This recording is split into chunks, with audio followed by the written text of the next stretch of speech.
High বন্ধুরা, আবারও চলে আসলাম নতুন একটা রেসিপি ভিডিও নিয়ে। দেখো, কাঁচকলাগুলো আমি ভালো করে কেটে নিয়েছি। দেখো, এইভাবে কাঁচকলাগুলো সিদ্ধ করে কেটে নিয়েছি।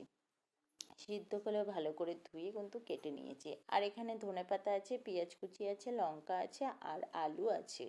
আলু কেটে নিয়েছি, একটা আলুকে 4টে টুকরো করে নিয়েছি। প্রথমে ভেবেছিলাম আগে কাঁচকলাটা করব, কিন্তু তারপর ভাবলাম না, কাঁচকলাটা সবার লাস্টেই করব, কিন্তু কাঁচকলাটা এখন করব না। তার জন্য কাঁচকলাগুলো নামিয়ে রেখে দিয়ে আবার এটার মধ্যেই আমি দিয়ে দিলাম তোমার লঙ্কা।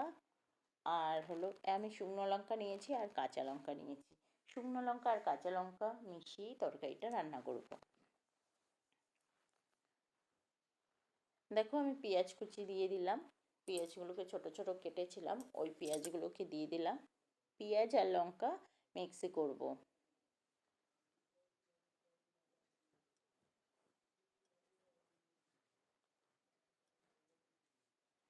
দেখো, আমার পেঁয়াজ আর লঙ্কা বাটা হয়ে গেছে। আমি পাশে একটা প্লেটের মধ্যে রেখে দিলাম। ওটার মধ্যেই আমি কাঁচকলাগুলো দিয়ে দেবো। কাঁচকলাগুলো দেখো, ঠিক এইভাবেই কেটে নেবে কাঁচকলাগুলো, তাহলে মিক্সি করতে সুবিধা হবে। আমি খোসা সমেতই কাঁচকলাগুলো মিক্সি করব, কিন্তু তোমরা খোসা সমেতই করবে। আর এটা কোপ্তা করতে গেলে কাঁচকলার খোসা ফেলতে নেই। এবার আমি মশলাগুলো, তোমাদের মিক্সি করা হয়ে গেছে কাঁচকলাগুলো।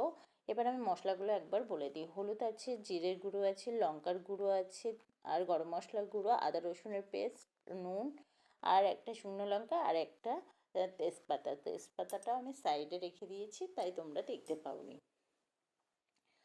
আর আমি এবার হলো ওই কাঁচকলাগুলোর মধ্যে আমি দিয়ে দেব কিছুটা পরিমাণে বেসন,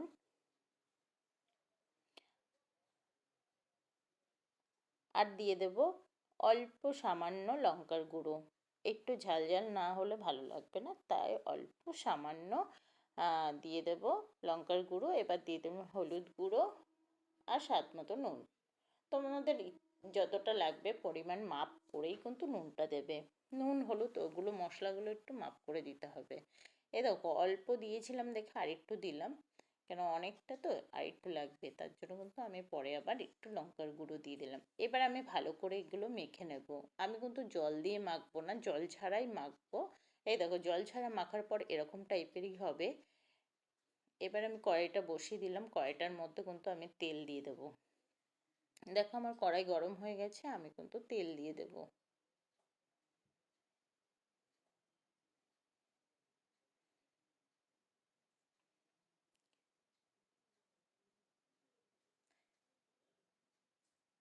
দেখো, আমি তেল দেওয়ার পর তেলটা যখন গরম হয়ে গেছে, আমি কিন্তু ওই কাঁচকলার ওই ওইগুলো ভেজে নেব। কাঁচকলার কোপ্তাগুলো আমি কিন্তু ভেজে নেব, মানে ছোট ছোট করে বড়া টাইপের করে নেব। দেখো, আমি বড়া টাইপের করে নিচ্ছি কাঁচকলাগুলো।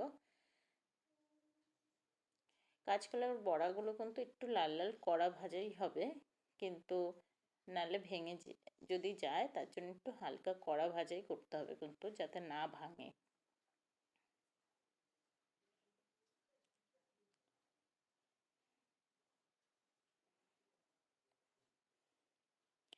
দেখো, আমি কাঁচকলার কোপ্তাগুলো কত সুন্দর হয়েছে দেখতেই, খুব সুন্দর লাগছে।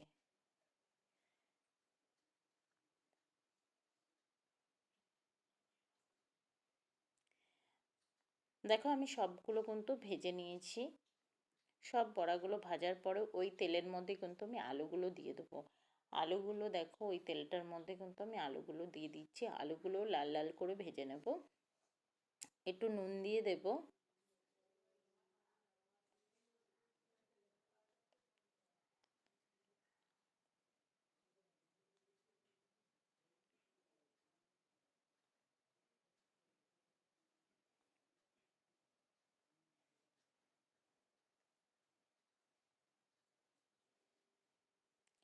দেখো, আমি নুন দিয়ে আমি কিন্তু আলুগুলো লাল লাল করে, একদম লাল লাল করে ভাজা হয়ে গেছে, আমি নামিয়ে নিলাম।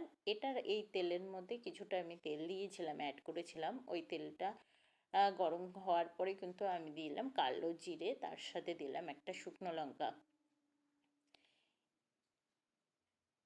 এবার দিয়ে দেবো পেঁয়াজ কুচো। তোমরা চাইলে আদা কুচোও দিতে পারো, এটার সাথে অ্যাড করতে পারো। এবার যেহেতু ছিটছে তার জন্য কিন্তু আমি নুনটা দিলাম, আমার হাতে ছিটে ছিটে আসছে বলে আমি নুনটা দিলাম যাতে না ছেটে। এবার আমি পেঁয়াজ কুচোগুলো দেখো হালকা কালার চেঞ্জ হয়েছে, তারপরে আমি দিয়ে দিলাম তেজপাতা। তেজপাতাটা আমি পরে দিলাম কারণ এই কারণেই, কারণ নালে তেজপাতাটা পুড়ে যেতে পারে, তার জন্য আমি একটু পরে দিলাম। দেখো এটা যখন আমার হালকা ভাজা হয়ে গেছে, আমি কিন্তু এটার মধ্যে দিয়ে দেব যেই মশলাটা মিক্সি করেছিলাম বাটা, সেই বাটা মশলাটা দিয়ে দেবো, পেঁয়াজ বাটা আর লঙ্কা বাটা। এই দেখো পেঁয়াজ বাটা আর লঙ্কা বাটা আমি কিন্তু দিয়ে দিচ্ছি এটার মধ্যেই।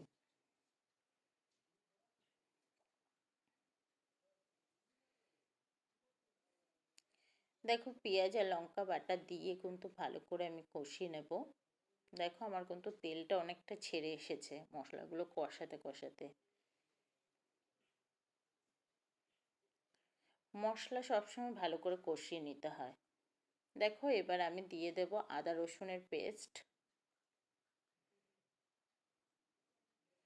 একটু আদা রসুনের পেস্টটা একটু মানে একটুখানি বেশিই দিলাম, যেহেতু অনেকগুলো অনেকটাই তরকারি হবে, তরকারি মাপ মতন কিন্তু তোমরা মশলাগুলো দেবে। আমি মশলাগুলো বারবার বলছি যতটা লাগবে ততটাই দেবে, কিন্তু বেশি দিলে আবার খেতে পারবে না। এবার আমি দেখো সব মশলাগুলো কিন্তু আমি একবার দেখিয়ে দিচ্ছি। আদা বাটা রসুন বাটা দিয়ে দিয়েছি। এবার আমি হলুদ গুঁড়ো আর গরম মশলা আর হলো জিরের গুঁড়ো আর লঙ্কার গুঁড়ো, এগুলো সব কিন্তু আমি এটার মধ্যে দিয়ে দিলাম একসাথে। এবার একসাথে ভালো করে আমি কষিয়ে নেব। দেখো মশলা যত কষাবে তত কিন্তু খেতে টেস্টি লাগবে। যেহেতু আমি শুধু মশলাটা কষাচ্ছি তার জন্য কিন্তু একটু জল অ্যাড করে দেবো। দেখো আমি কষানোর পর জল অ্যাড করার পর কিন্তু এই দেখো, দেখো মশলাটা আমার ভাজা হয়ে গেছে। এবার আমি কিন্তু আলু আর ওইগুলো ছেড়ে দেবো। দেখো বড়া আর আলুটা কিন্তু ছেড়ে দিলাম। তোমরা চাইলে বড়াটা একটু পরে দিতে পারো, কিন্তু আমি আগে দিয়ে দিলাম।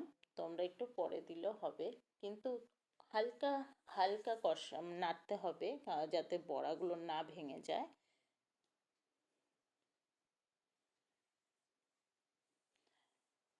যাতে বড়াগুলো না ভাঙে ওইভাবেই কিন্তু রান্নাটা করতে হবে, বড়া ভাঙলে কিন্তু খেতে অতটা টেস্টি পাবে না, মানে বড়াগুলো পাবে না হয়তো ভেঙে গেলে, কিন্তু বড়াগুলো যাতে না ভাঙে। দেখো আমার আলুটা কিন্তু অনেকটা সিদ্ধ হয়ে গেছে। দেখো কালারটা এসেছে কত সুন্দর। এরকম আমি হালকা করে নাড়িয়ে দিচ্ছি যাতে আমার বড়াগুলো না ভেঙে যায়। কলার কোপ্তাগুলো যদি ভেঙে যায় তাহলে তরকারিটা অতটা মানে দেখতে ভালোও লাগবে না, ওর জন্য হালকা করে নাড়ছি।